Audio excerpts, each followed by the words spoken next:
ушулар акча таратат деп күмөндөп атышат. Негедир машиналарга чыгып, монтип чуркап качып кетип атышат.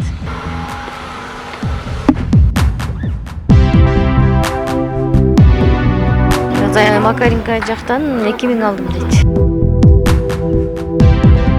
Чын ошол болсо, азыр сумкаңызды бизге ачып көрсөтүп коесуз камерага, Пожалуйста, кызым, мына. Мына. Акча бекитип, акча кымтып, мынтып. Мына кепка кийген балдар угрожать этип, мына жерде чоң аялдарды. Эртең шайлоо бүтөт, анан көрөбүз деп. Мына артта турган эже.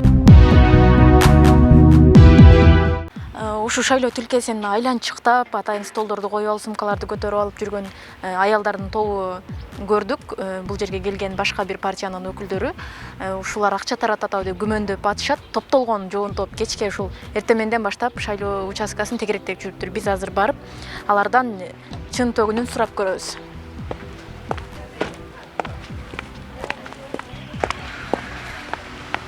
Биз баратканда эле негедир качып кетишти. Жана бул жерге биз келгенде топ аялдар отурган, азыр биз келип атканда баары кетип калышты. Саламатсызбы эже? Мына машина негедир машиналарга чыгып, монтип чуркап качып кетип атышат.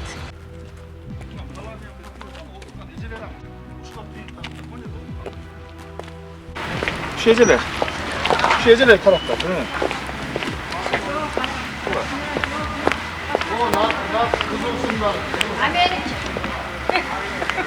Саламатсызбы эже?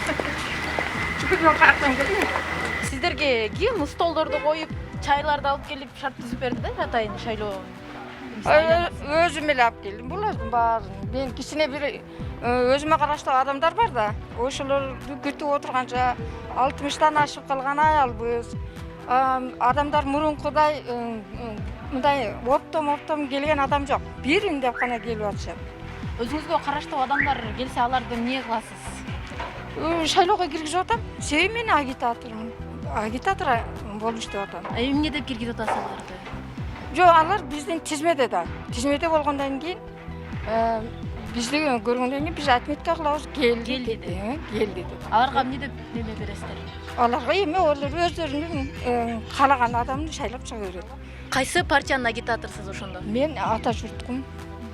Бүгүн шайлоо күнү агитация кылганга мүмкүн эмес да, агитаторлор шайлоо тилкесин айланып жүргөнгө дагы мүмкүн эмес. Буга мыйзам жол берет. Бул боюнча маалыматыңыз бар беле? Кандай агитаторлорго можно отура бергиле эле деп атат го. Неме адамдарды күтүп алып киргизе бергиле эле деп атышат го. Анда өзү негизи агитация алганга мүмкүн эмес. Анан кийин эгерде эч кандай мыйзам бузбаган болсоңуздар, анда эмне үчүн камера келип атканда шериктериңиздин баары качып кетти да, буга эмне дейсиз? Эмне качты, мен деле түшүнбөйм. Мага келе берсин дедим. Мен эмне урлук кылыпмын бу? Эми шайлоо болгондон кийин агитатор болот, адам болот. Бардыгына барабар эле болуш керек. Мурункудай акча бекитип, акча кымтып, мынтып неме жок, баягындай проблемалар жок. Азыр спокойно, эмнеден коркосуз? Ошондо ошол законду деле жок кылып койдук го. Баары ачык, айкын эле болгону жакшы экен, мындай тынч болот экен. Ошондо эже кечиресиз, ошондо азыр сиздер бул жерде туруп, өзүңүздөрдүн келген ошол шайлоочуларды тизме боюнча отметка кылып беришиңиздер керек. Силерге ошол иш жүктөлгөн, ошондойбу? Мен ошондой деп түшүндүмбү? Ооба, туура эле. Ооба, биз өзүбүзгө караган. Эми агитатор болгондон кийин адамдарды өзүбүз агитация кылып, топтоп, өзүбүздү, мисалы үчүн мен бала чакам, өзүм эле 10 чакты адаммын да. Небере, чеберем менен. Ошолорду мен өзүм агитация кылып келем, алар жумушта. Демек, бул эже азыр агитатормун, өзүмүн келген менин сиз өзүңүз агитация кылган адамдардын тизмесин келди, келбеди деп тизмектеп, өзүнө мындай пичка коюп алыш керек экен. Ошон үчүн эртеден кечке шайлоо тилкесинин айланасында отургандыгын айтып атат. Аты жөнүңүздү дагы айтып коесузбу? Менин аты жөнүм Турумбекова Фарида. Бул жерде эч кандай неме деле жок. Мен неге качышты булар? Эми акча берип, акча маселеси мурункудай болуп, ушундай бир жашыруун нерсе болсо, качса болот. Эми болгондой эле ачык айткан жакчы. Бул жерде жооп берет. Сумкасын таштап качып кетти.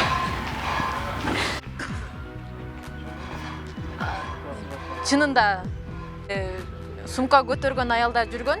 Эгерде чындап эле акча таратпаган, чындап эле алар таза турган болсо, келиңиз сумкаңызды көрөлү деп айтайлы дегенбиз, бирок көрүп турганыңыздардай өздөрү качып кетишти. Бир жашырган нерсеси барбы деген күмөн ойлорго түртөт.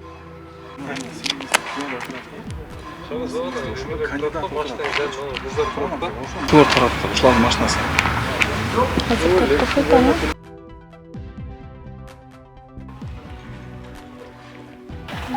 Акча таркатса бул жерде таркатышпайт, башка жактан таркатып келиши мүмкүн. Көрүнбөйчү. Анан мына кепка кийген балдар угрожать этип, мына жерде чоң аялдарды. Эртең шайлоо бүтөт, анан көрөбүз деп. Мына артта турган эжелер.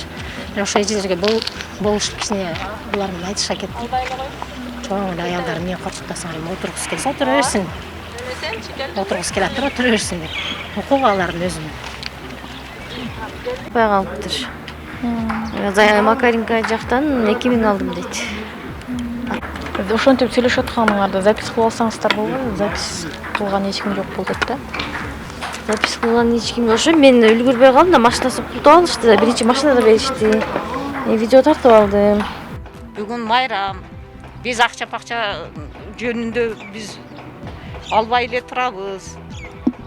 Же бербей эле турабыз, ушундай да кызым. Биз отурганга акыбыз бар да, бүгүн майрам. Эгерде акча бербей албай эле турган болсоңуздар, азыр мындайакта кооптонуулар болоттур да, бизге айтып атпайбы, ушулар таратып атат деп элдертичи бу жерде турган адамдар. Анан эгер чын ошол болсо, азыр сумкаңызды бизге ачып көрсөтүп коюңуз камерага, Пожалуйста, кызым, мына. Мынакей. Акчам бар бекен? Ошол немеңизди дагы алып көрсөтүп коюңуз. Бул үйүмүн немеси. Мен ана жерде стройка кылып атам, кызым, мына. Эч кандай тизме жок, э? Тизме жок. Мына. Кааласаң немени. Сумкаңызды дагы ачыңыз, мен ача албайм да. Ошол Мына, кызым, салфетка мына. оролуп турган акча эмеси? Мына конфет. Аласыңбы? Камерага көрүнсө эле болду. Мага немеси жок эче, акчасы эле жок. Мына, бул салфетка анаган тисептик. Мынакей. Өзүм 500 сом бар. Мына кагаздачы? Бул мен сода кылам. Немелери, кара суда визиткаларым мына. Башка чөнтөктөрүн ушинтип көрсөтө бериңиз. Камерага эле көрүнсө. Мына, бул теспем. Бул документим, мына. Дарым. Мынакей азыр буга чейин сумка көтөрүп жүргөн эжелерден кооптонуп болуп аткан үчүн биз сумкасын полный ачтырып чыктык. Өзүңүз дагы шайлоого катышып чыксаңыз, бир-эки сурообуз бар эле шайлоого. Эгер купуя болбосо, өзүңүз кааласаңыз айтсаңыз болот. Референдумга кандай деген белгини койдуңуз? Референдумга ооба деген белгини койдум, кызым. Мен каршы эмесмин референдумга. Өзүм талапкеримди шайлап чыктым. Эмне себептен ооба деген белгини койдуңуз? Андан билесиз да, эгер ооба деген белги койсо, мыйзамдарды өзгөртүү болот. Анан кандай мыйзамдарда кандай өзгөрүүлөр болот? Бул боюнча кабарыңыз барбы? Ушул боюнча айтсаңыз. Жок. Кабарым жок. Ооба деп койдум. Телевизордон дайым эле берип атпайбы? Ошо эмне себептен ооба дегенди койдуңуз да? Эмнеге таянып? Садыр Жапаров бардык конституцияны өзгөртүп, жаңы немеге мыйзамга кирип атабыз го. Ошол себептен ооба дегенди койдум. Бирок мыйзамдарды окубадыңыз. Мыйзамды окубадым. Ооба деп мен телевизордон көрүп атам, Садыр Жапаровдун сүйлөгөндөрүн, ошон үчүн ооба деп койдум. Анан кайсыл партияны шайладыңыз, сыр болбосо? Анан ошол сиз шайлаган партиянын программасын, анан кимдер аттанып атканын билесизби? Жок. Өзүм билген партияны шайладым да. Эми силерге ачык талан партияны шайладым деп мен айтпайм да, кызым. Атын айтпасаңыз дагы программасын айта аласызбы? Эмне иштерди аткарат? Жок, айта албайм. Анысына кызыгып көрбөдүңүзбү? Жок. Анда эмнесине карадыңыз да, мисалы үчүн? Эмне иштерди аткарышын билбей туруп эле добуш берип койдуңузбу? Добуш берем да, мен өзүм каалаган партияны шайлаганга укуктумун да. Мен силерге палан партияны шайладым деп айтып да бербейм да. Жок, партиясын айтып бериңиз деген жокпуз. Ошонун кайсыл программасына карап, же болбосо кайсы программасынан эмнеси жакты деп атабыз да? Бардык эле партиялардын программасы жакшы. Мен өзүм каалаган партияны шайладым. Кайсыл партиянын агитатору болсуздар? Неге onu жактырып кетесиң? Мен улуттар биримдигин мен мээрис менен мээрада эле бирге иштегем, ошон үчүн дагы улуттар биримдигин иштеп атам. Эмне себептен отурасыздар? Азыр силерден кооптонуп атышпайбы элдерчи? Кооптонгон жок, биз мына спортсмендер келип калышы мүмкүн, урушчубуз, биз просто неме кылып келдик да, колдоп, карап, кандай болот экен деп элечи өз выжданыбыз менен. Мен бир дагы шайлоого иштеген жок, просто көзөмөлдөп келдим. Чындыгында. Каерден шайлоого? Мен мына жерден катышып чыккам саар. Келип кетип турам. Өзүңүз шайлоого катышып чыксаңыз, эже сизге бир эки сурообуз бар эле. Референдумга да катыштыңызбы? Ооба. Референдумга кандай белги койдуңуз? Эми мурунку Текебаевдин немеси кетсин да жаңы закон киргизсин деп ооба дегенге отметка коюп чыктым. Ошол. Жаңы ооба дегенге койсоңуз, билесиз, мыйзамдар өзгөрөт. Окуп көрдүңүзбү, кандай өзгөрүүлөр бар? Окуган жокмун аны. Өзүм убактым болбой айылдан келдим. Ошол. Окубай эле ооба дегенди кыргызча кылып койдум.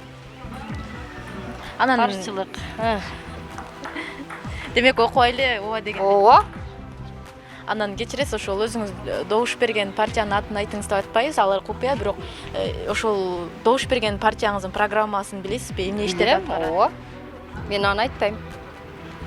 Купуя, өзүмө да купуя. Жок, партиянын атын эмес, сиз тандаган партиянын программасын. Айтпайм, программасын айтпайм мен. Анда эмне биле аласыңар. Мен окуп бүтүп добуш жакшына кылып бердим. Катышып чыктыңыз да? Шайлоого катышып чыктыңыз да? Референдумга да катыштыңызбы? Ооба. Ошо референдумда Катуураак кулагым немерак салынмар. Референдумга да катыштыңызбы? Анан кийин референдумга эмне деген кайсы белгини тандадыңыз? Референдумга мына жаңы депутаттардын саны кыскарат, жаңы закондор кабылданат, курултай немеси кирип атат. Ошон үчүн референдум колдодум. Анан шаардык кеңештин шайлоосуна да катыштыңыз да, Ага да катыштым. Кайсы партияны тандадыңыз? Эгер өзүңүз сыр болбосо, эгер кааласаңыз сырга бойдон калтырсаңыз болот. Анан ошону неме кылып кетсеңиз, эмне үчүн ал партияны тандадыңыз? Эми партияларым көбөйүп кетти. Анын ата журту шайлап койдум. Жаш балдар өзүнүн балдардан коюптур. Мына текстилдер кичине өнүп турсун деп ошолорду алып койдум. Эжеке, ошол өзүңүз шайлаган партияда кандай программалар бар, кандай убадалар бар, кимдер шайланып кетип атат, билесизби, кабарыңыз барбы? Onun неме сүйөр бар, Сатиев. Анан дагы кайсы бала экен, мен собраниясына катышпай калдым да, жолугушпай калдым. Программасы тууралуучу, программасы тууралуу билесизби? Окудум да, эсимден чыгып калды. Ал эске туруп начар болуп калат барган сайын. Жакшы эле немелер жазыптыр программаларда. Анда эмне сизден улам ошол партияны тандадыңыз? Эми ал деле биздин мына ХБКнын балдары экен, ошолор өссүн деп. Мурун башка жактан шайлап жүрө бериппиз, бизге эч неме жок. Ошо өзүбүздүн кругтан да шайлайлы деп, ошону шайладым.